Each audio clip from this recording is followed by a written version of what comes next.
ಉಡುಪಿಯ ಹೆಜಮಾಡಿಯ ಬ್ರಹ್ಮ ಬೈದರ್ಕಳ ಗರಡಿ ನೇಮೋತ್ಸವದಲ್ಲಿ ವೃದ್ಧೆಯ ಸರ ಕದ್ದು ಪರಾರಿಯಾಗಿದ್ದ ಕಳ್ಳಿಯರು ಈಗ ಪೊಲೀಸರ ವಶದಲ್ಲಿದ್ದಾರೆ. ಆದರೆ ಈ ಕಳ್ಳಿಯರ ಬಂಧನವಾಗಿದ್ದೇ ರೋಚಕವಾಗಿದೆ. ಹೆಜಮಾಡಿಯ ಬ್ರಹ್ಮ ಬೈದರ್ಕಳ ಗರಡಿ ನೇಮೋತ್ಸವದಲ್ಲಿ ಸರ ಕದ್ದು ಎಸ್ಕೇಪ್ ಆಗಿದ್ದ ತಮಿಳುನಾಡು ಮೂಲದ ಶೀತಲ್, ಕಾಳಿಯಮ್ಮ, ಮಾರಿಯಮ್ಮ ಗ್ಯಾಂಗ್ ಮತ್ತೊಂದು ಕಡೆ ಕಳ್ಳತನಕ್ಕೆ ಪ್ಲಾನ್ ಹಾಕಿದ್ರು. ಬ್ರಹ್ಮ ಬೈದರ್ಕಳ ಬಳಿಕ ಪುತ್ತೂರಿನ ಕೆಮ್ಮಿಂಚೆ ಗ್ರಾಮದಲ್ಲಿರುವ ಷಣ್ಮುಖ ಸುಬ್ರಹ್ಮಣ್ಯ ದೇವಾಲಯಕ್ಕೆ ಕಳ್ಳತನಕ್ಕೆ ಮುಂದಾಗಿದ್ರು.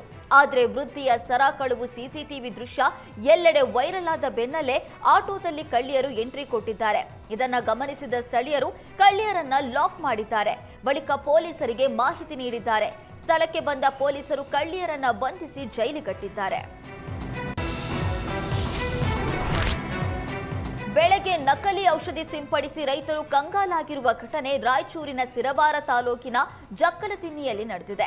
ಮೆಣಸಿನಕಾಯಿ ಬೆಳೆಗೆ ಚುಕ್ಕೆ ರೋಗ ಬಂತು ಅಂತ ರೈತರು ಔಷಧಿ ಸಿಂಪಡಣೆ ಮಾಡಿದ್ದಾರೆ.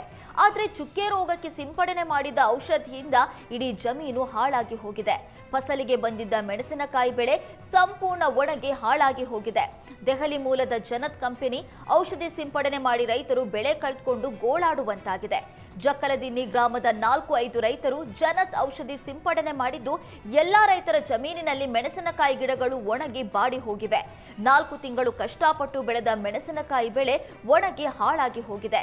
ರೈತರು ಎಕರೆಗೆ 30ರಿಂದ 40 ಸಾವಿರ ರೂಪಾಯಿ ಖರ್ಚು ಮಾಡಿದ್ದು ನಮಗೆ ಪರಿಹಾರ ನೀಡುವವರು ಯಾರು ಅಂತ ಅಳಲು ತೋಡ್ಕೊಂಡಿದ್ದಾರೆ.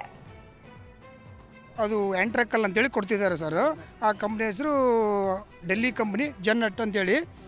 ಅದು ಸ್ಪ್ರೇ ಮಾಡಿದ ಮೇಲೆ ಅವ್ರು ಏನು ಮಾಡ್ಯಾರ ರೈತರು, ನಾನು ಇದು ಎಲೆ ಚುಕ್ಕೆ ರೋಗ, ಹಳದಿ ರೋಗ, ಬೆಂಕಿ ರೋಗ, ಕೆಂಪು ರೋಗ ಹೋಗುತ್ತೆ ಸರ್ ಅದು ಸ್ಪ್ರೇ ಮಾಡೋದ್ರಿಂದ.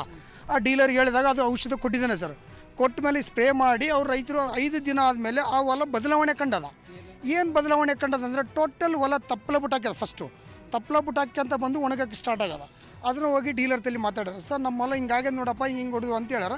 ಅವಾಗ ಡೀಲರ್ನು ಬಂದು ಭೇಟಿ ಕೊಟ್ಟಾನ, ನೋಡಿದಾನ, ಅದು ಕಂಪ್ಲೀಟ್ ಒಣಗೋಗಿದೆ 5 ದಿನದಲ್ಲಿ. ಒಣಗೋದ್ಮೇಲೆ ಇಲ್ಲಿರ್ತಕ್ಕಂಥ ಸೇಲ್ಸ್ ಆಫೀಸರ್ ಕರೆಸ್ಯಾರ ಡೀಲರ್ಗಳು. ಕರೆಸಿ ಅದನ್ನು ಡೀಲರ್ ಅತಿಗೂ ತೋರಿಸಿದ್ದಾರೆ. ಇದು ಹಿಂಗಾಗಿದೆ. ಅದೇನು ಮಾಡಿದಾರೆ ಅವರು, ಏನೋ ಒಂದು ತಪ್ಸಂಬಕ್ಕೆ ಪ್ಲಾನ್ ಮಾಡಿದ್ರೆ ಏನೋ ಗೊತ್ತಿಲ್ಲ. ಇದು ಇನ್ನೊಂದು ಕಡೆ ಡೆಮೋ ಕೊಡೋ.